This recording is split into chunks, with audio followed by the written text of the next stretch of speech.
7 to 9. It was the first meeting of the organization. The meeting has also formed an executive body to handle the affairs of the organization. With foreign country has appeared especially important to the organization with the aim of South Asia. The first China South Asian Friendship Organization Forum was held in Beijing from October 28 to 30 in 2009. Optimistic that this second China South Asia Friendship Organization Forum will play a healthy and steady role in go a long way in solidifying the foundation of bond between the people of China. China will of course have positive impact on Asian peace, stability and prosperity. South Asia and China more closely.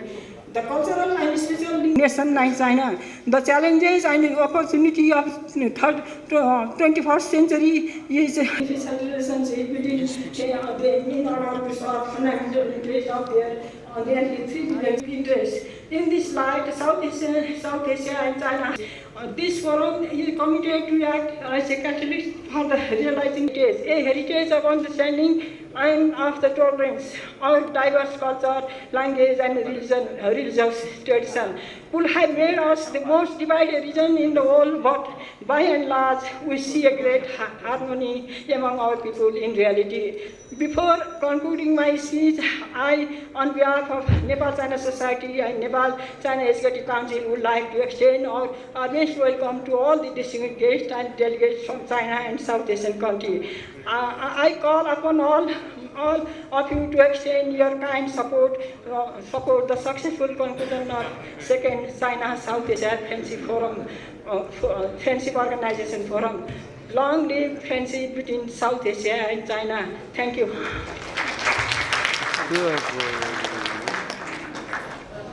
Thank you, the Chairman. Now I would like to request to speak a few words to the Charge d'Affaires of Pakistan, Habar Smile. Thank you very much, and ladies and gentlemen, I will not take much time. There is no question about the importance of South Asian region and its contribution to the world economy. With the increasing trend of globalization, the folklore and traditional knowledge from the region is benefiting people all over the world. These challenges to a great extent through enhanced interaction between the business communities and through such friendship organizations and forums. So this is a great encouraging fact for us that China is there with most of the South Asian countries, and we are collaborating not on political or any other terms, but mainly on the economic terms. And I believe because most of the countries in the world, the European Union and all the other unions that have come together like ASEAN, the basis for their coming together is not political, not geographical, but more so it's the economical cooperation, coordination that benefits all. And this is a very positive fact that we are here together, more focused towards economic cooperation between one and the other each other countries. So I welcome this opportunity, and we also look forward toward success of the South Asia China Trade Fair that is being inaugurated from tomorrow. Thank you very much. Thank you very much. Now I would like to request to our Honorable Prime Minister to honor Mr. Sriram Sharma, and Mr. Bhattarai, will you please help?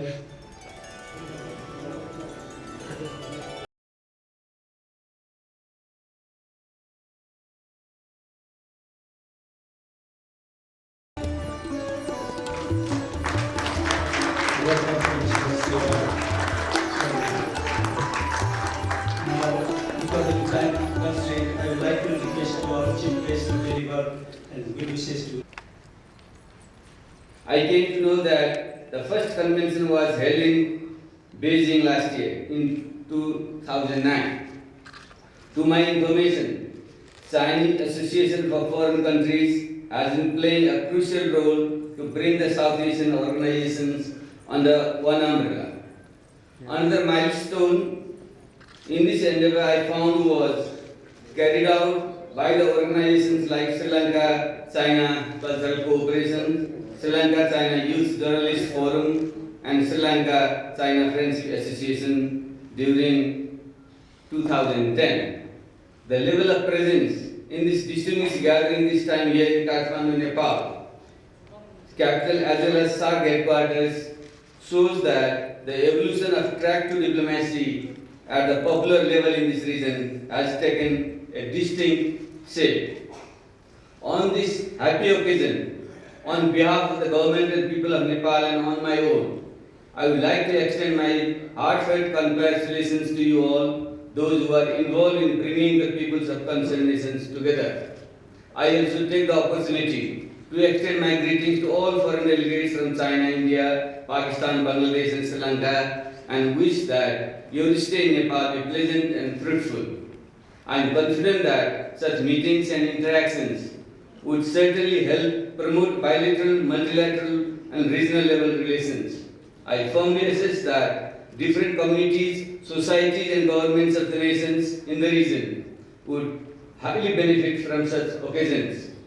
Today, the relations between nations in South Asia and China are not similar to the relations as they were during the Cold War era. During the Cold War era, as we all know, the situation in South Asia remained quite volatile. We can cite examples that after the great separation of India into two, India and Pakistan in 1947, they fought 4 major wars. Similarly, the 1962 Indo-China War remained devastating, damaging the relations between the two giant populations and adverse systems of the world. But the situation today is just the reverse. The trade volume between India and China is estimated to be around $60 billion per annum. The 1971 Indo-Pakistan War even gave the birth to an independent nation, Bangladesh, and in its capital, Dhaka, SAARC was born in 1985. Today, Pakistan and Bangladesh are the major members of the SAARC. Therefore, relations among intra-regional nations are the crucial determinants in the process of the evolution of the diplomatic endeavor between neighbors. At the present juncture, the state of intra and interstate conflicts among nations has been a matter of the past in the regional sense. Both India and China have been the fastest growing economies of the world with nearly 2 double-digit growth. Both countries like to live in peace and harmony and carry on their rapid economic growth. Other countries of the region also are coming up simultaneously.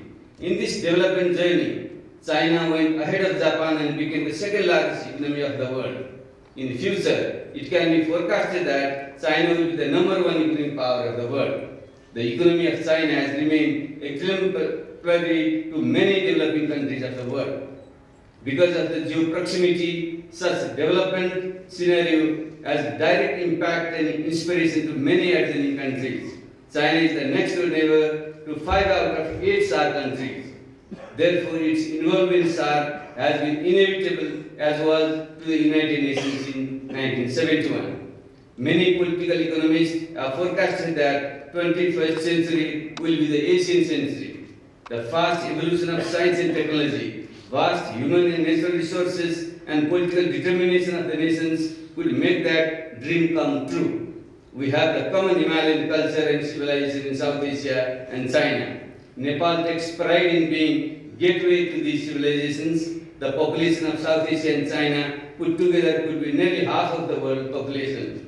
But many countries in this region still need to strive hard to eradicate poverty. To attain these targets, countries of South Asia and China must unite. Nepal would like to act like a vibrant bridge between these two historic regions rather than the traditional buffer state. South Asia and China will work together for trade, tourism, transportation and infrastructure development, transfer of technology in human resources management, agriculture development and social development in sectors like health and education and environment conservation. Besides air links, China, Nepal, India, the electric railways network system through Nepal to link the fastest growing economies in the region is very important in the days ahead. But for this, the political zeal among leaders of the region is very important. To create that sort of zeal among decision makers of the region, events like this, fostering the people to people relations are significant. It helps enhance track to diplomacy in the real sense. Ladies and gentlemen, Nepal is now passing through a great political transition. After the abolition of age-old feudal monarchy as a result of the 10-year-long armed people's war and the people's movement, we are now trying to institutionalize peace and make a new forward-looking constitution through the Constituent Assembly. Then our focus would be on rapid socio-economic transformation. On this occasion, I also like to thank all the peoples of the region who were supportive and sympathetic to our historic democratic movement. Finally, I wish the convention a grand success and hope that it will enhance people-to-people relations in the region. Thank you very much for your kind attention.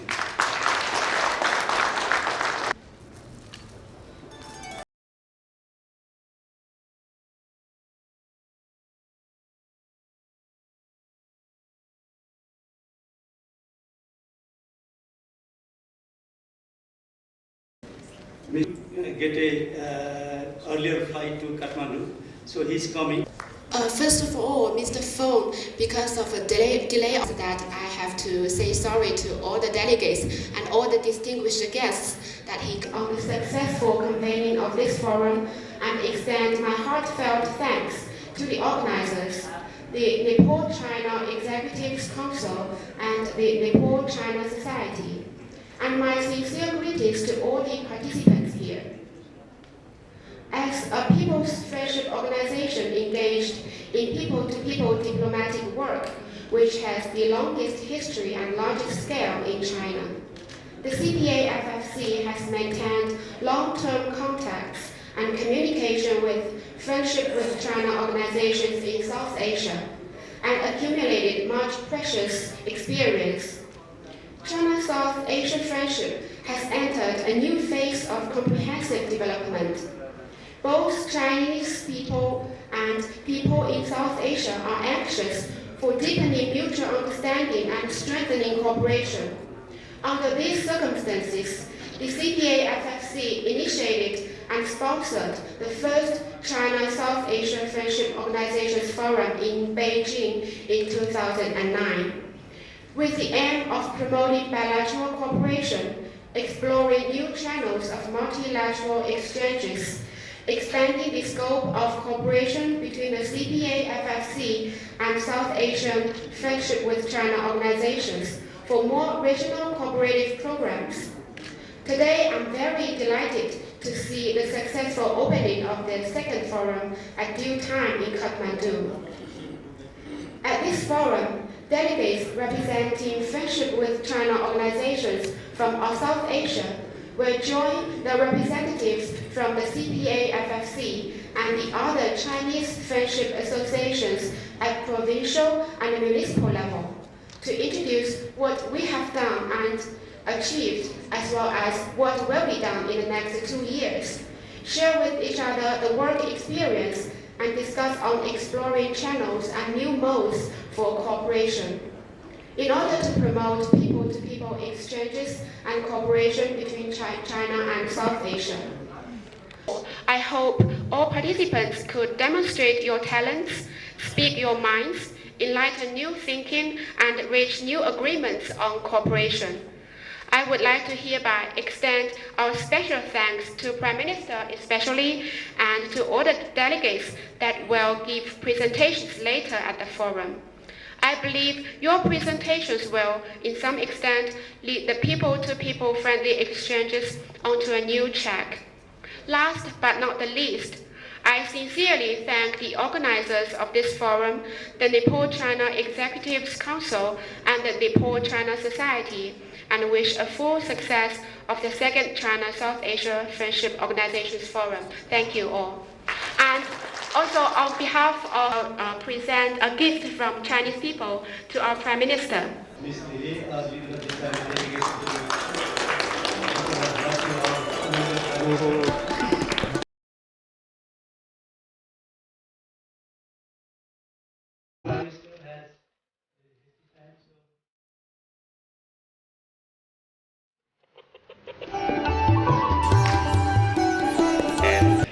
delegates from SAARC countries and China.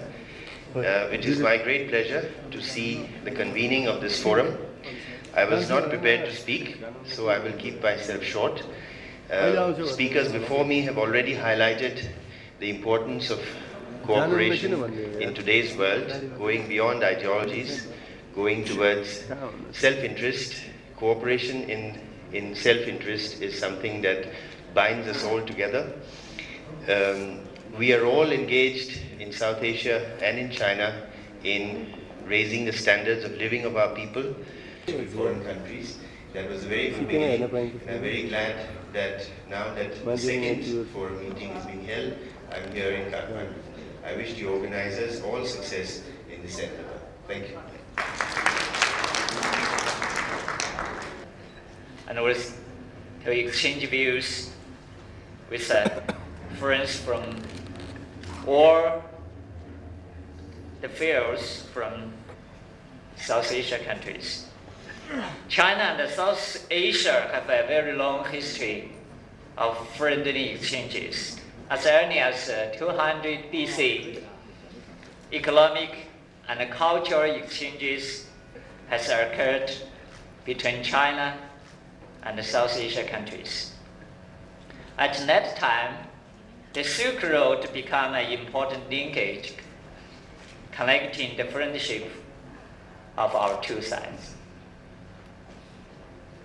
And the mutual exchanges in the culture, religion, philosophy, economy, and other fields has made great contributions to economic, social, and cultural development of the countries in this region. At the founding of People's Republic of China,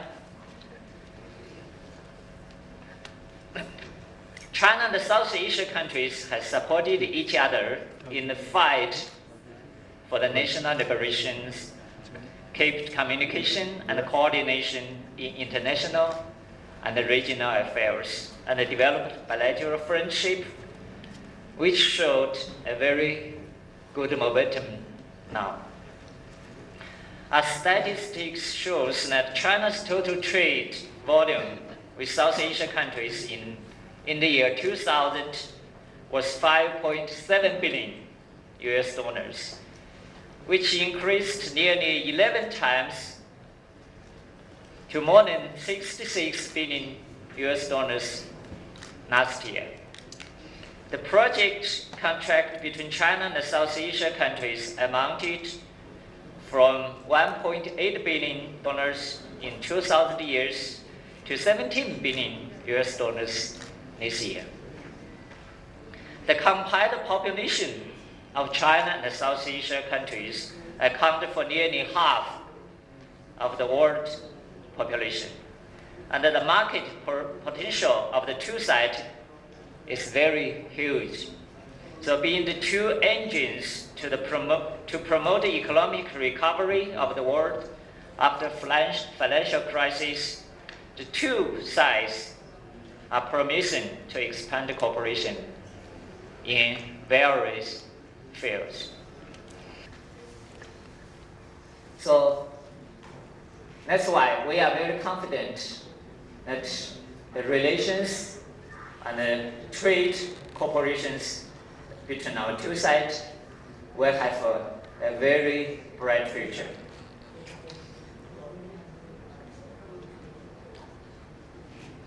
The combined population of China and South Asia always half, so that means a big potential for our cooperation. In the recent years, China has adopted a series of positive measures to promote trade cooperation with South Asia, including the reduction of import tariffs on South Asia goods, improvement of degree of trade facilitations, expansion of import from South Asia, and the encouragement of South Asia companies to promote commodities to China. So in the future, China will continue to stick to the road of peaceful development and to deepen mutual beneficial cooperation with South Asia. We sincerely hope that South Asia countries can enjoy peace, prosperity, and lasting peace. Finally, I would like to wish all the friends here a happy Baya Dashen in advance. Thank you. Thank you very much. Senior diplomats of different countries in Nepal, distinguished delegates from South Asian countries and China, friends from the guests here. First of all, the organizing committee of South Asia China Friendship Organizations Forum would like to thank the Right Honorable Prime Minister for sparing his valuable time to inaugurate this forum despite his busy schedule.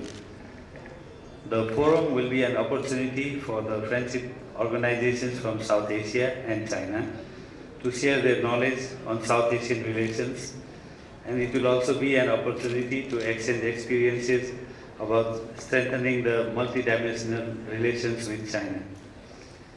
Nepal-China Executives Council is proud to be associated with Nepal-China Society in hosting this forum. We are happy to be here jointly organizing the second South Asia-China Friendship Organizations Forum. The first forum was organized by Chinese People's Association for Friendship with Other Countries, Foreign Countries, in Beijing in 2009. It was then agreed that the forum would be held in every 2 years in every other South Asian country, and after that back in China. We would like to thank the friendship organizations of South Asia for giving Nepal the opportunity to host the first forum outside China. Together with the forum, we are also organizing a meeting of Organization for South Asian Regional Friendship and Cooperation with China.